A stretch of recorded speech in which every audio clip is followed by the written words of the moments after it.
परमेश्वर के धन्य नाम की महिमा हो। आज के आराधनात्मक मनन की ओर आप सभी का बड़े विनम्रता के साथ स्वागत करता हूं। आइए आज के मनन के लिए हम पढ़ते हैं यूहन्ना रचित सुसमाचार अध्याय 13 पद 30। अतः वह टुकड़ा लेकर तुरंत बाहर चला गया और ये रात्रि का समय था। यूहन्ना रचित सुसमाचार को जब भी मैं पढ़ता हूं, ये जो पद जो अभी हम पढ़े हैं मेरे अंदर एक अजीब सी भय उत्पन्न करती है। और ये भय मुझे अपने बारे में सोचकर नहीं होता है, बल्कि यहूदा इस्करियोती के बारे में और उसका मनोभाव रखने वाले वर्तमान काल के तथाकथित मसीहियों के बारे में सोचते समय होता है। यूहन्ना रचित सुसमाचार 13वां अध्याय कई परिप्रेक्ष्य में एक महत्वपूर्ण अध्याय है। प्रभु यीशु मसीह ये जानते हुए कि वह यहूदियों के कारण रोमियों के द्वारा पकड़वाया जाने जा रहा है, अपने प्रिय शिष्यों के संग आखिरी बार रात के भोजन के लिए किराए पर लिया गया मकान में उपस्थित था। इसलिए ही इस घटना को the last supper of the Lord अथवा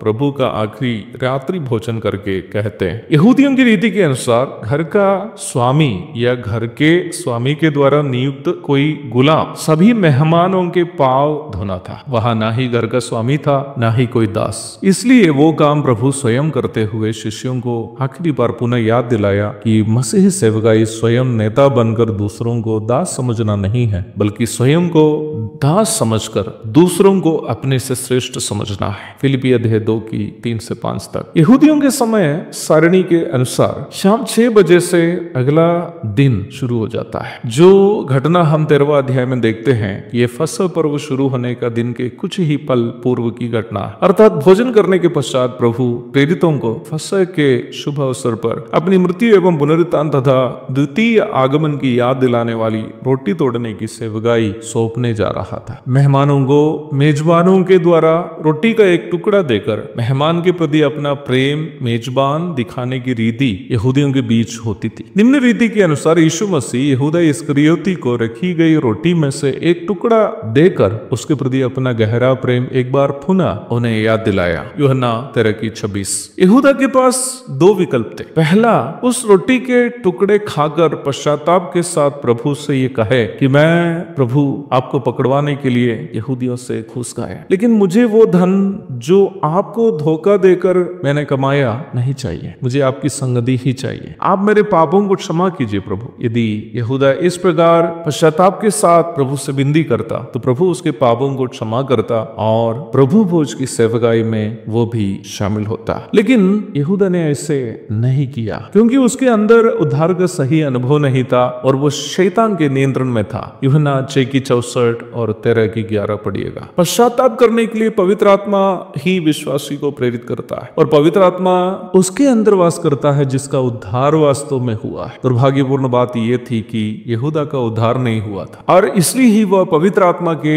नियंत्रण में नहीं था, बल्कि शैतान के नियंत्रण में था। याद रखना, कलीसिया आने जाने वाले सभी लोग उद्धार का सही अनुभव रखने वाले नहीं है। उद्धार का सही अनुभव रखने वाले वो है जो अपने पापों पर पश्चाताप किया और यीशु मसीह को अपना प्रभु और परमेश्वर के रूप में ग्रहण किया और ये विश्वास किया कि यीशु मसीह उस व्यक्ति के पाप क्षमा के लिए क्रूस पे मर के जी उठा। यहूदा इस्करियोती पवित्र आत्मा के नियंत्रण में नहीं था बल्कि शैतान के नियंत्रण में था, इसलिए वह दूसरा विकल्प को चुन लिया। वह उस रोटी को जो प्रभु के गहरा प्रेम का संकेत था हाथ से तो लिया, पर प्रभु की संगति से बाहर अंधकार की ओर चल बसा। प्रभु भोज में भाग लेने से खुद को वंचित कर रखा। वहां लिखा गया अगला वाक्य मेरे अंदर भय उत्पन्न करता है, और यह रात्रि का समय था। प्रभु यीशु कहता है, और दंड की आज्ञा का कारण यह है कि ज्योति जगत में आई है और मनुष्यों ने अंधकार को ज्योति से अधिक प्रिय जाना, क्योंकि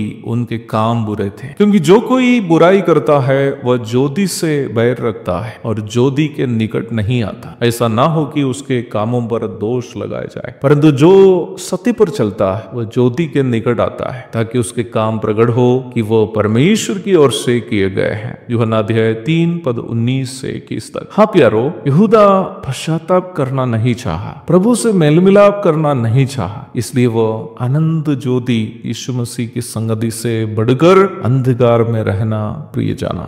फांसी में लटक कर अनंतकालीन अंधकार आग की झील की ओर वह चल बसा। कितनी दयनीय बात है। 33.5 साल प्रभु के साथ साथ चलने के बावजूद भी उद्धार का अनुभव नहीं कर पाया। यारो, एक और सप्ताह का प्रथम दिन आ चुका है। मुझे ये नहीं मालूम है कि मेरी आवाज सुनने वालों में कितने लोग अपने पाप के अंधकार में रहने के कारण प्रभु की संगति से दूर हैं। प्रभु का प्यार भरा हाथ आपकी ओर भी अवश्य बढ़ा हुआ है, बस आपकी पश्चाताप की ही जरूरी है। वह हाथ जो प्रभु का है आपको अवश्य थाम लेगा, ताकि आप उनकी संगति का मिठास चख सके। अपने पापों को कबूलते हुए प्रभु की संगति में लौटाइए। उद्धार का आनंद को आप पुनः अनुभव कर सके। कलीसिया के साथ प्रभु भोज में भाग लेते हुए आत्मिक संगति का आनंद पुनः अनुभव कीजिए। मेरी आशा है कि आज का मनन इसके लिए आपको अवश्य प्रेरित करेगा। एक और शुभ दिन की धन्य कामनाओं के साथ आज का आराधनात्मक मनन को मैं यहाँ पूर्ण विराम देता हूँ। प्रभु आप सबको आशीष दे।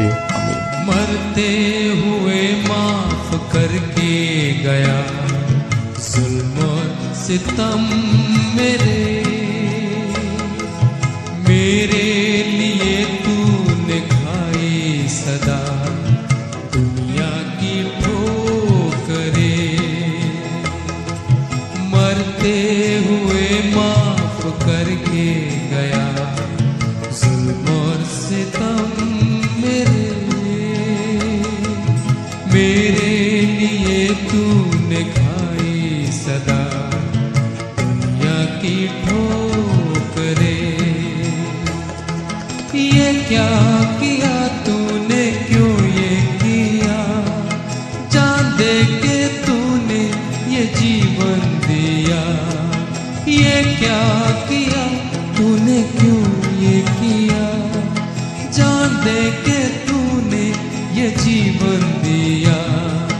मेरे गुनाहों की ली तूने सजा, चाबुक की मार से